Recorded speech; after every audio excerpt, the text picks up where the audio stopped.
What's going on, guys? Super Savage 789 here, bringing you guys a video. And today we're doing part 5 of What If Broly Was Sent to Earth. Before we get into today's episode, I have to address the issue of part 4 not working right. So I shall give you the TLDR of what significantly happened. Broly didn't go to 23rd Tenkaichi Budokai. Nappa came to Earth and Raditz went to a different planet and died. Master Ozaru Broly killed Krillin and Nappa. Chi-Chi trained to impress Broly with the other Z fighters. Krillin trained with King Kai. Now, let's get into today's video. A year is up. The humans and Broly have been doing some intense training for the impending threat of Prince Vegeta. Broly still feels a bit guilty for finishing off Krillin, even though they aren't exactly friends. He's afraid of using that Ozaru form again, and will restrain himself from using it if he can. Chi-Chi has been trying to impress Broly, and although he's quite aloof about her advances, they do become good friends, similar to Goku and Krillin in canon. Krillin is revived by the others and starts running down Snake Way to help his friends in the upcoming battle. After 1 year, of course everyone's going to be strong, so we should talk about everyone's power levels. The power levels are Chaozu 911, Yamcha 2220, Chi-Chi 2379, Tien 2745, Krillin 18,846, and Broly outstanding 30,024. Everyone is pretty confident, but Broly confirms that none of them are stronger than the previous Saiyan was. Nevertheless, all of them should be able to take down the evil Saiyan together. Once Vegeta arrives on Earth, all the Z fighters fly off the lookout, meeting up with Vegeta in a wasteland. He looks at them all, and then at Broly, asking him to fight one-on-one. Show how respectful you are to the Saiyan tradition. Yamcha steps up, saying that they will fight together, but Broly stops him. He'll face Vegeta one-on-one. The others would simply die.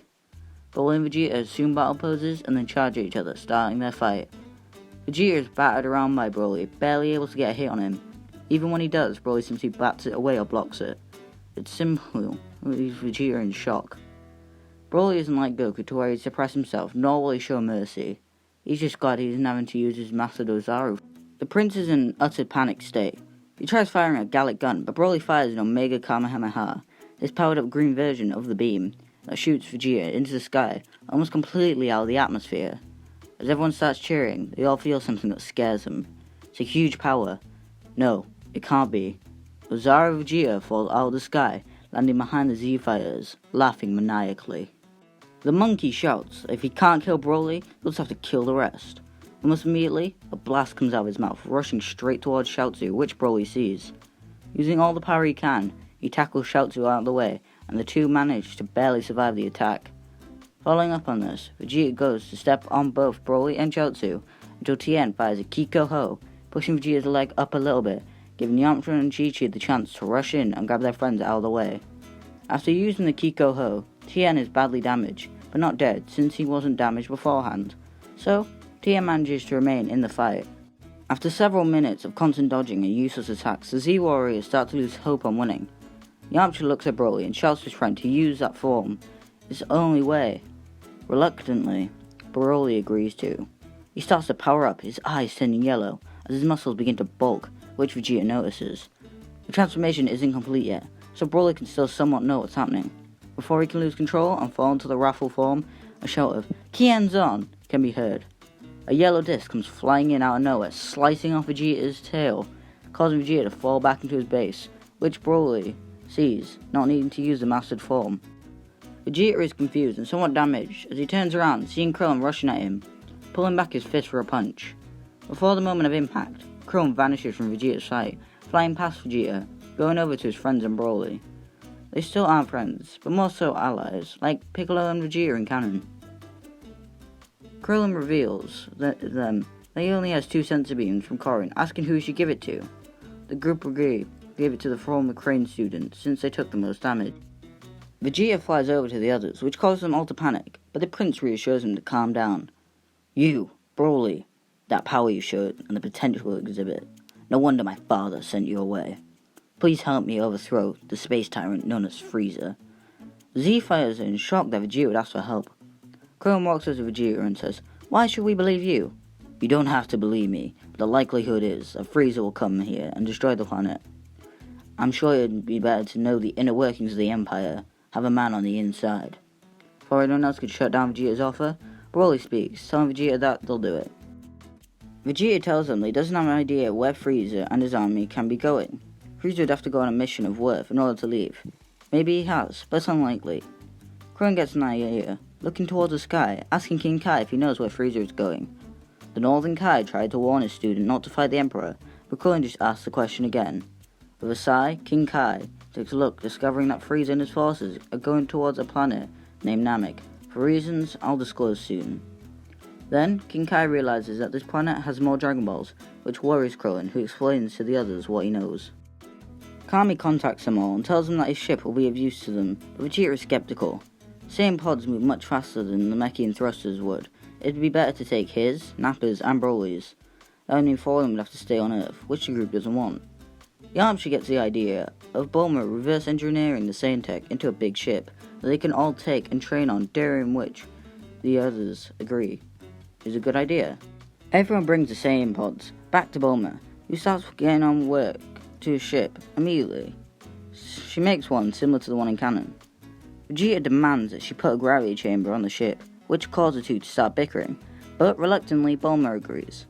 Speaking of Vegeta, the prince is given residence in Capsule Corp, meaning Vegeta and Bulma would start their relationship a bit earlier than in canon. In fact, he'd actually impregnate her before the trip to Namek. This would mean that she won't go to Namek, but since the ship is automatic and it wouldn't matter. The day everyone leaves, Chaozu confesses that he doesn't want to go to Namek or really fight anymore, which Tien smirks at, patting Chaozu on the head, telling him that he'll see him soon. This makes Chaozu smile as he watches all his friends enter the ship and blasts off into the cosmos. During the intense training, everyone gets much stronger all together. Vegeta and Broly train hard together, with all the humans training together.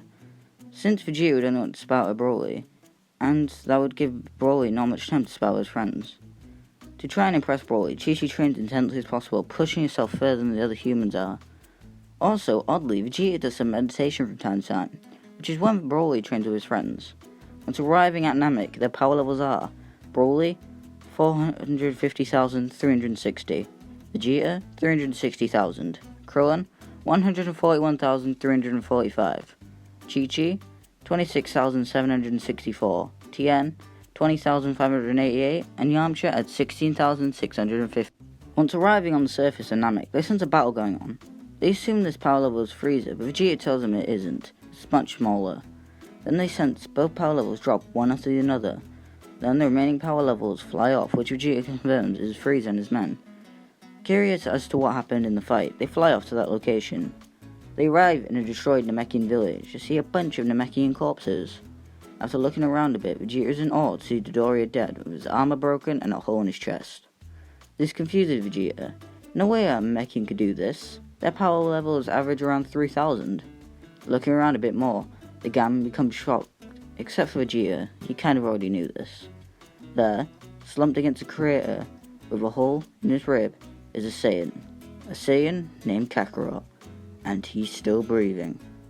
And that's where we leave it here. Make sure you like, subscribe, and comment down below what you think happen in the next episode. Why is Kakarot here? Why did they go to Namek? All will be revealed in due time, but I'm going to let you know that the next part of this won't actually continue the story. It will be a side story of what happened with Namek and just everything that's happened here, especially with Goku, or Kakarot, or what his Namekian name will be. Anyway guys, have an amazing day,